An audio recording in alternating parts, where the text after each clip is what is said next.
Isang mapagpalang umaga po sa ating lahat. Muli po namin kayo inaanyayahan para sa ating devotion sa araw na ito. Ngayon po ay araw ng Biyernes, March 6, 2026. Ilan po sa atin ay ito na ang kanilang huling araw ng pagtatrabaho para sa linggong ito. Ang ilan naman ay papatuloy hanggang bukas. Barit nasaan man po kayo ngayon ay ng pag-iingat ng Diyos ang sumainyo. Patuloy na magpalakas sa bawat isa. Bago po tayo magsimula ay pakinggan po natin ang isang awiting ito.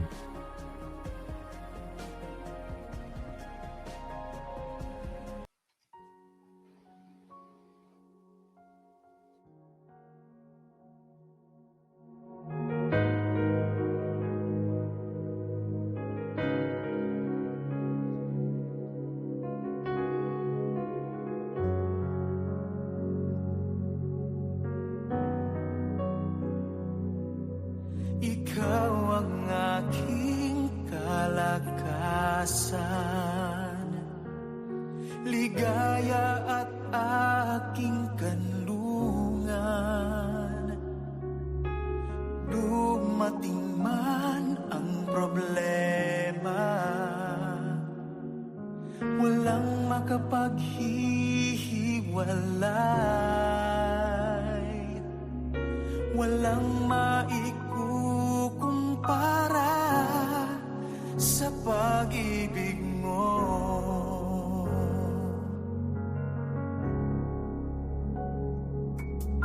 Ikaw ang aking kalakasan,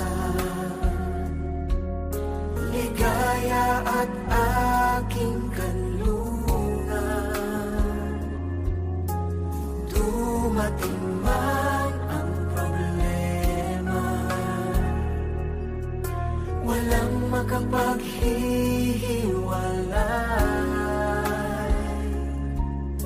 walang maikukumpara sa pag-ibig mo.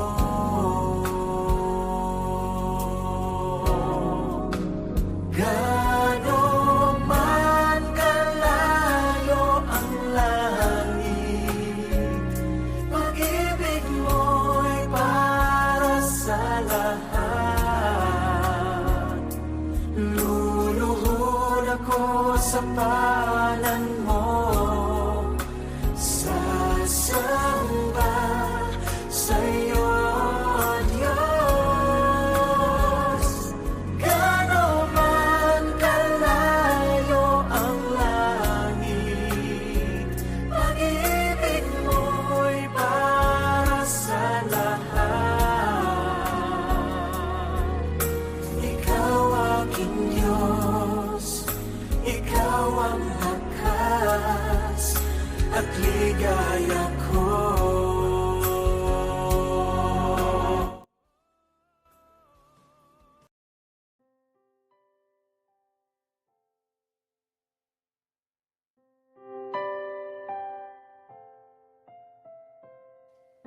Salamat po sa Diyos sa awiting yan ngayong umagang ito. Tayo po ay magbubukas sa aklat ng Judges chapter 10. At ito po ay babasahin natin simula verse 1 hanggang verse 2 at 13 to 16. Sabi po dito, after the time of Abimelech, a man of Issachar named Tola, son of Puah, the son of Dodo, rose to save Israel. He lived in Shamir in the hill country of Ephraim. He led Israel 23 years, then he died and was buried in Shamir.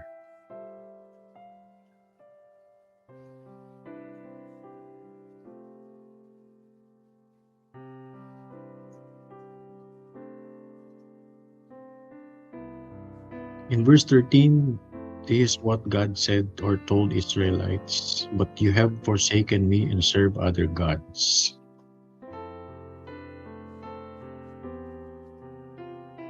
Go and cry out to the gods you have chosen.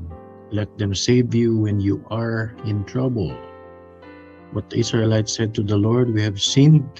Do with us whatever you think best, but please rescue us now." Then they got rid of the foreign gods among them and served the Lord, and he could bear Israel's misery no longer. Come join me in prayer. Lord, we thank you, Father, for this morning, for your faithfulness in our lives. Thank you, Lord, for the peace of our hearts, of our souls, of our mind, O God, amidst all the chaos around us and sometimes even within us. Thank you, Father God, because you are the source of peace. You are our safety, Lord. You are our fortress. Thank you, Jesus, because in your presence there is even fullness of joy, Lord, despite whatever we are facing.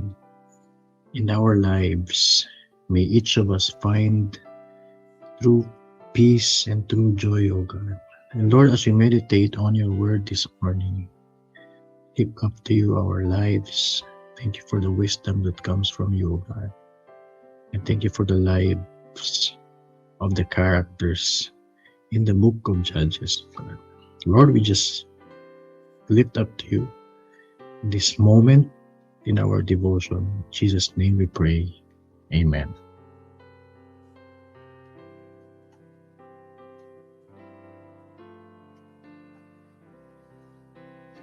Ang ating pong talata sa umagang ito ay isa marahil sa pinaka hindi pamilyar sa maraming Kristiyano.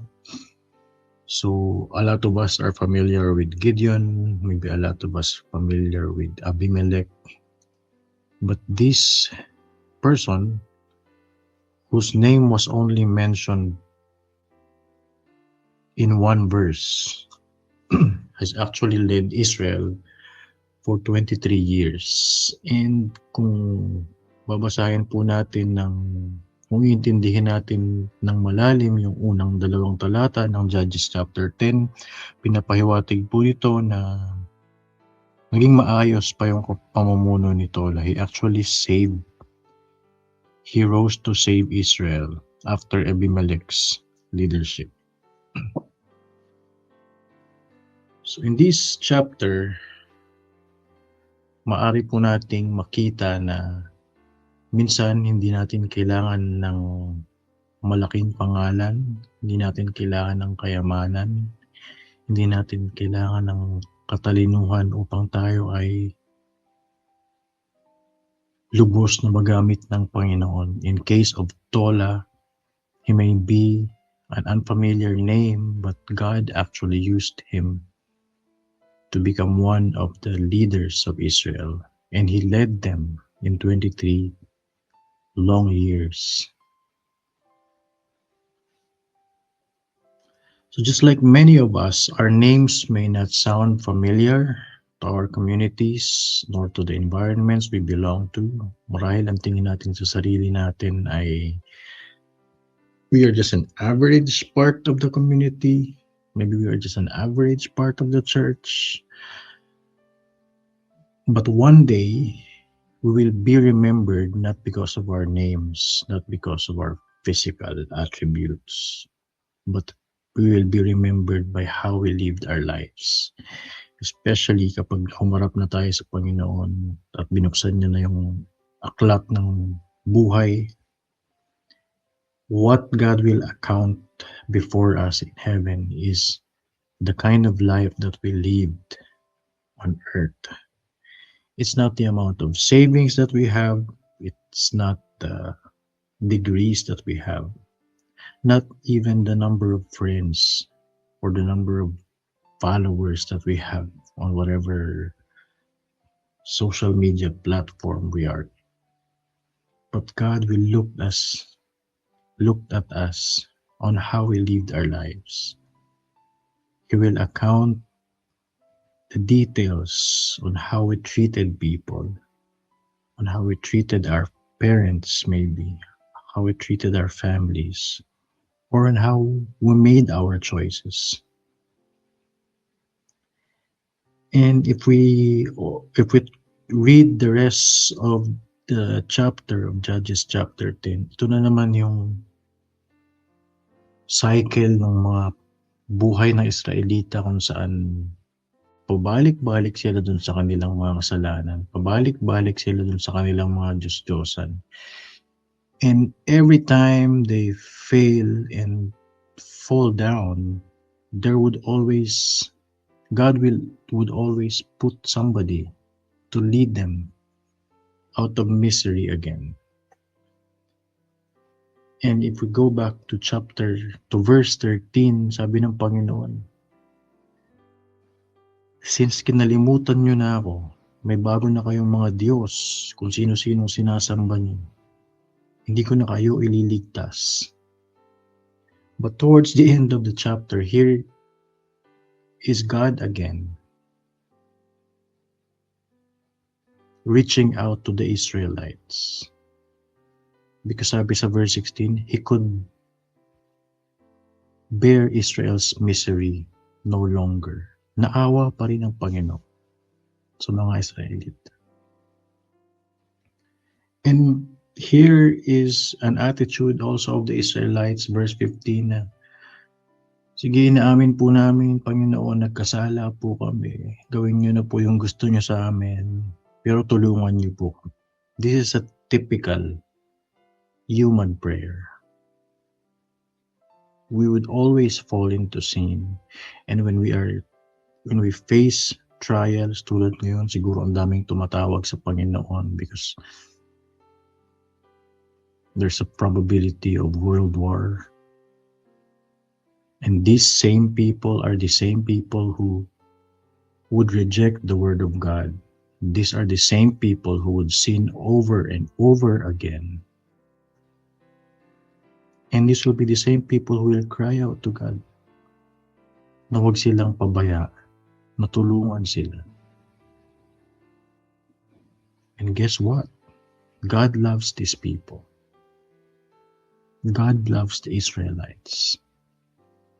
Hence, He would always bring for them a Savior. And towards the course of history, God brought the ultimate Savior not only for the Israelites, but for the human race, which is Jesus. Ganon kabuti ang Panginoon. Ganon kalawak yung pagmamahal ng Panginoon. Ganon kalawak yung biyaya ng Panginoon.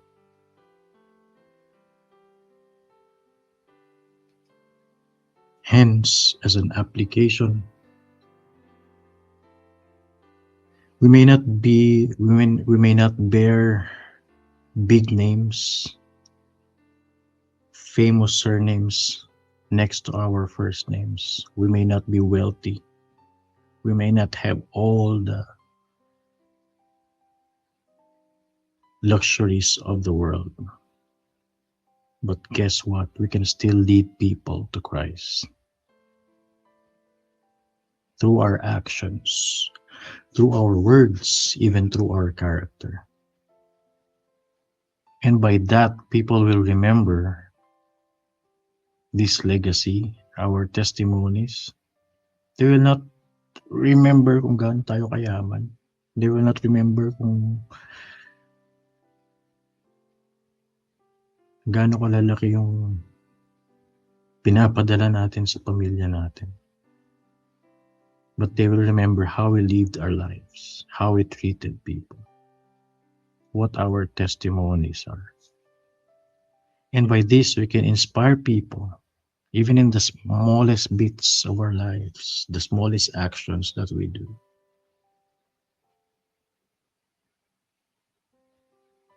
And lastly, we can desire a life of obedience more than just a good name while we are still living on earth. just because that is what God will account us for after this life. In reflection, when was the time when you felt so small before the Lord, but was reminded by God's word of your worth and significance? Sabi po sa isang verse sa Psalms, we are fearfully and wonderfully made. So when there are times in your life that you feel small,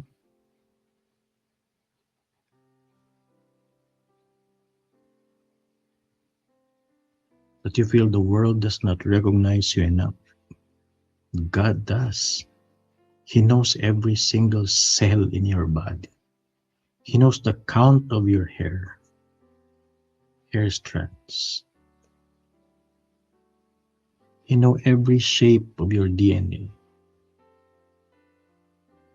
He knows you're lying down, you're rising up. He knows every struggle in your heart.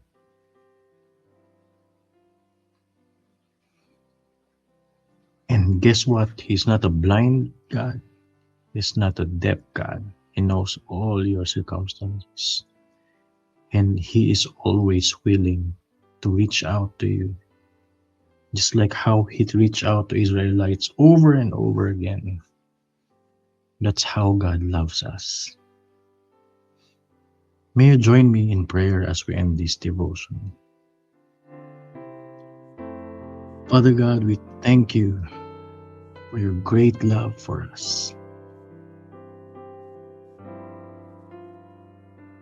We thank you, Lord, for the gift of salvation and forgiveness. When Israelites have forgotten you over and over again, sinned over and over again, worshipped other gods over and over again, you would always reach out to them.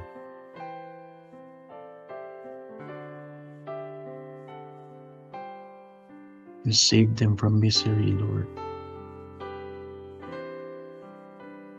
Thank you for your grace, O God. Thank you for your love for humanity.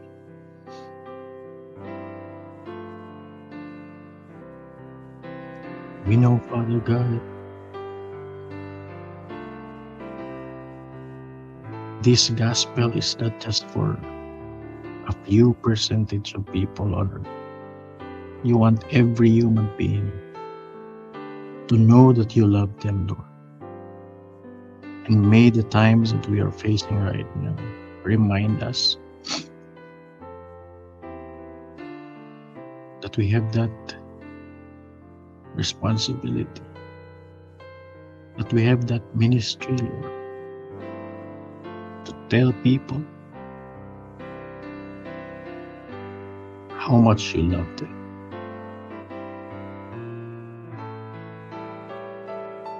We thank you for your words this morning, Father God.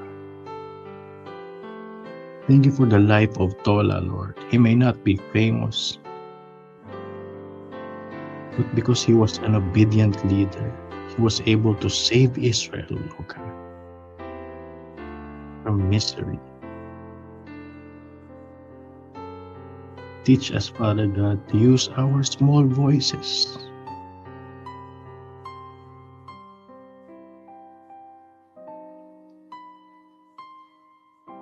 to use our small actions, Lord, to tell the world how much you love them. Because you really do love them.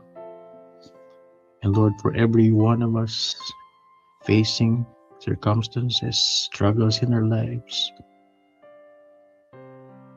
reach out to us, Father.